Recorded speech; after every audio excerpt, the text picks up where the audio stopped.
Welcome to When Gen X Ruled the Multiplex, where I look at the films that shaped the MTV generation during our formative years.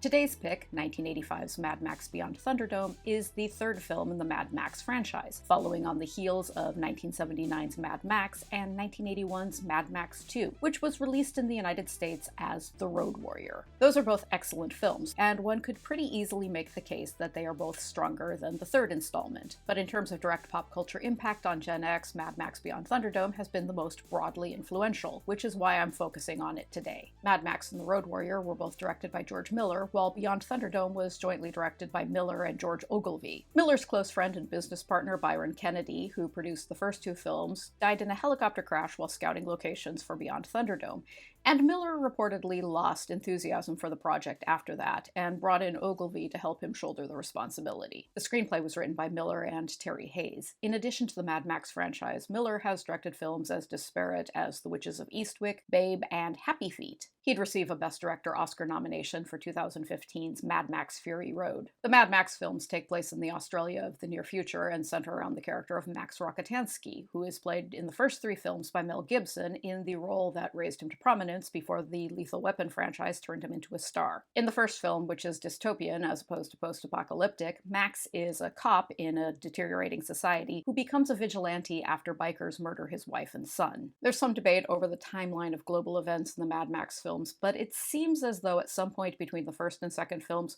what remains of the civilized world gets obliterated in a nuclear war. Max is now one of the few survivors, stranded in a brutal, violent, and lawless post-apocalyptic wasteland. Mad Max Beyond Thunderdome takes place 15 years after the events of The Road Warrior, and a weary and battle-hardened Max is still struggling to exist in a bleak and hopeless world. Those first two films are low-budget, violent masterpieces, and they both received pretty hard R ratings from the MPAA for their US releases. By comparison, Mad Max Beyond Thunderdome is less brutal and more family-friendly. It received a PG-13 rating. It was made with a great deal of Hollywood money, and while the first two films are filled with Australian actors who are mostly unknown on these shores, this one featured a big American star in the form of rock and roll icon Tina Turner. Turner also contributed two hit songs to the soundtrack, One of the Living, which plays over the opening credits, and We Don't Need Another Hero, which plays over the end credits. The score was composed by Maurice Jarre, legendary composer of Lawrence of Arabia and A Passage to India. A broken-down vehicle is hauled across a wasteland by a camel team, which are being driven by a solitary man, Max Rockatansky, aka Mad Max, who is played by the New York-born and Sydney-bred actor Mel Gibson. A small plane buzzes Max, sending him toppling to the ground, and his camels take off with his vehicle and all his possessions. Vehicles are an important part of the Mad Max franchise. The global conflict that sparked the war that ended civilization centered around oil rights, and the fight to control the fuel supply was crucial to the plot of The Road Warrior. In the Mad Max universe, everyone drives around in burned-out shells of cars and trucks. There are websites out there that go into detail on all of the cars used in the Mad Max films.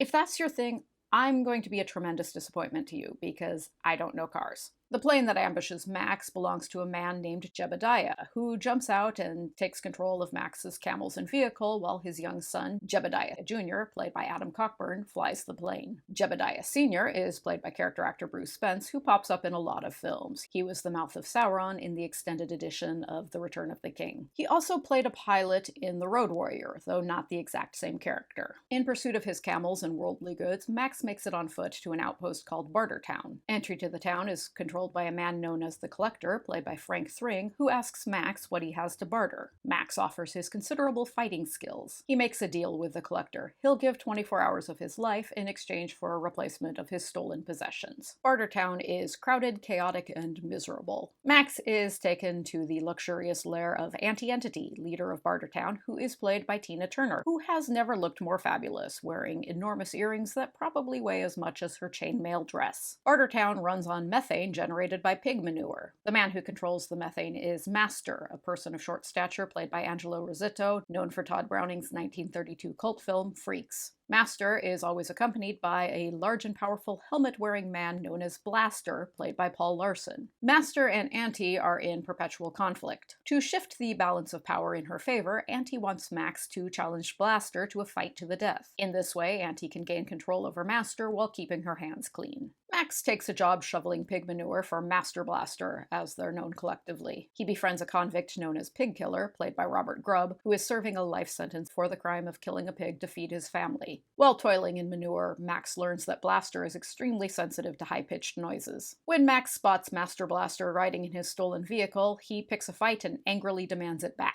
Blaster is about to kill Max when the Collector intervenes. By order of Auntie, Max and Blaster must settle their dispute in the Thunderdome, a cage shaped like half a sphere in which two opponents enter armed with any weapons of their choosing, and only one leaves alive. As dozens of spectators cling to the outside of the Thunderdome, a master of ceremonies known as Dr. Dealgood, played by Edwin Hodgman, explains how the Thunderdome is used to resolve arguments on a small scale to prevent individual conflicts from leading to widespread war. Various weapons like chainsaws and mallets are planted inside the dome. Max and Blaster, wearing bungee-like harnesses that allow them to swoop around the interior, swing around the Thunderdome and grapple in midair. In terms of brute strength, Blaster seems unbeatable. He clobbers Max until Max uses a whistle to incapacitate him with high-pitched noise. Max gains the upper hand and knocks off Blaster's helmet with a sledgehammer. Upon seeing Blaster's face for the first time, though, he realizes Blaster is intellectually disabled. Max refuses to kill Blaster, whereupon one of Auntie's bodyguards promptly murders Blaster himself. Because Max has violated the laws of Bartertown by refusing to kill in the Thunderdome, his fate will be determined by a spin of the Wheel of Fortune, which features such appealing outcomes as death, hard labor, and amputation. The wheel lands on Gulag, which means Max will be cast out beyond the borders of Bartertown and left to fend for himself in the open desert. For added indignity, he's tied backward to a horse, and a gigantic papier-mâché puppet head is placed over his own head. Pigkiller secretly sets loose a trained monkey, who heads across the desert with a canteen of water for Max. In the desert, Max's horse collapses and dies before being sucked into a sinkhole of sand that almost takes out Max as well. Max frees himself and encounters the monkey, who gives him the canteen of water, which gives him the strength to continue on. After Max collapses from exhaustion, he's found by a teen girl named Savannah Nix, played by Helen Boudet. Savannah is the leader of a group of semi-feral children who have established a settlement in a protected area near water. While Max is still unconscious, the children cut his long hair and nurse him to health. The children identify him as someone named Captain Walker and claim they've been waiting for him. The children's settlement contains debris from the world pre-annihilation, which includes vinyl records, Bugs Bunny toys, and Viewmasters, all of which the children use without any understanding of their original purpose. They perform an elaborate pantomime of their history as they know it. Captain Walker was a commercial pilot who took survivors on a flight to safety during the apocalypse, or as the children call it, the pox eclipse. The plane crashed, and Captain Walker headed out across the desert, telling the survivors he'd be back. The children are the descendants of the survivors. They assume Max is Captain Walker, returned at last to lead them home. Max denies this and explains that the cities have all been destroyed. The children are safest remaining in the settlement. Refusing to believe this, the children lead Max to the downed jet plane, expecting Max to fly them home, which Max cannot do. The children divide into two factions. Savannah's group wants to head out across the desert to find their new home, while the others want to remain behind. Max physically prevents Savannah and her group from leaving by punching out Savannah and tying them up, but they sneak away anyway. At the urging of the remaining kids, Max heads after them. Savannah's group runs into trouble from the sinkholes, and Max saves as many of them as he can. Led by Max, the remaining kids reach the relative safety of Bartertown. They're spotted and pursued by Auntie's henchmen, headed up by Iron Bar, played by Rose Tattoo frontman Angry Anderson. With the aid of Pigkiller, Max and the kids free Master from captivity and escape via an old locomotive, which runs along subterranean tracks and takes down much of Bartertown as it goes. Enraged by Master's escape, Auntie and her henchpeople take off in pursuit of the train, which zips along tracks that are in remarkably good shape,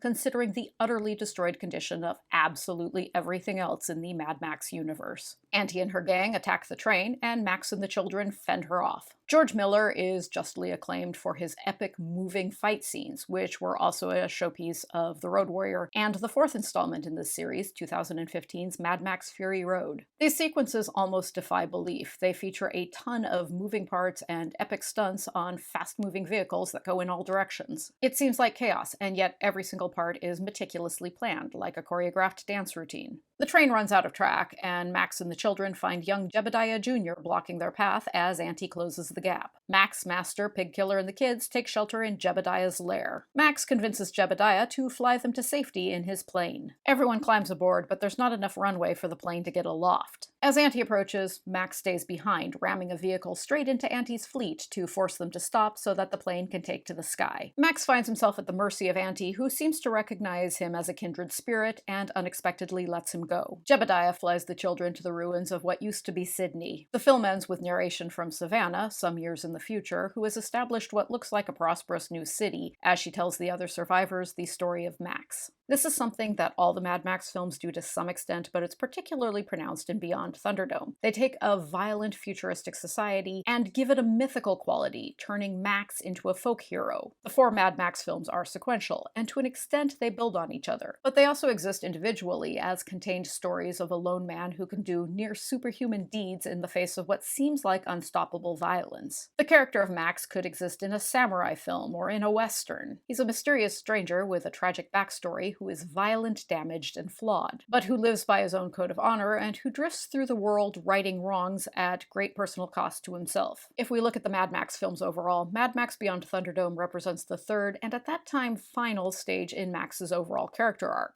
In Mad Max, he's the vengeance-bent vigilante. In The Road Warrior, he's the mercenary anti-hero. And finally, here, he's the traditional hero, i.e. someone who puts the needs of others above his own. Max's world is familiar to us. There's no shortage out there of films depicting life in a post-apocalyptic wasteland. Ones that came well before Mad Max include Damnation Alley, Planet of the Apes, A Boy and His Dog, Logan's Run, Zardoz, The Omega Man, and more. But Mad Max nailed that post-apocalyptic aesthetic. The punk-inspired clothing, the ramshackle vehicles, the makeshift homes, the repurposed everyday items. The world building in the Mad Max films is so meticulous and done with so much thought and intelligence that no one ever mistakes these for B-movies. The villainous Iron Bar wears a mask on a stick above his head to make himself appear taller. Master genuinely loves and cares for his protector Blaster. These are small, smart details that make this world seem very vivid and real and let us know we're watching a smart film. And when you combine that with some beautiful cinematography by Dean Sumler and those fantastic outfits by costume designer Norma Morrisseau and those amazing action sequences directed by Miller,